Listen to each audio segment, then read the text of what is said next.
Doktor, saya punya rambut banyak cantik yang sekarang. Apa ni Aslam? Ni kita pakai untuk buat rambut. You kenapa pakai ni? Tengok macam mana boleh nampak. What's up guys? We are back from the Advanced Hair Transplant Specialist. Hari ni kita ada patient nama Encik Aslam yang dah datang dah buat rambut dengan kita 6 bulan lepas.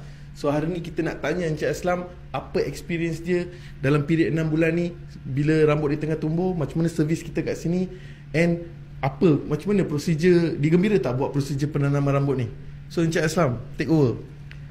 Assalamualaikum. Saya orang Pakistan.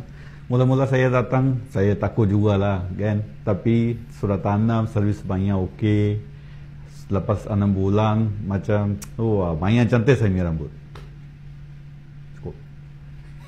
Okay, korang dah dengar apa Encik Aslam cakap. Sekarang Encik Aslam bagi tahu sikit macam mana nurse-nurse kita kat sini, doktor-doktor kita kat sini, semua okey tak?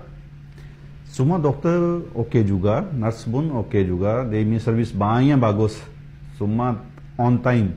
Kalau macam ada pukul 11 datang, saya punya appointment, pukul 11 juga dia orang buat. Itu dia, korang dah dengar daripada Encik Aslam. So siapa-siapa ada masalah rambut, tolonglah datang ke Advanced Hair Transplant Specialist. Ciao.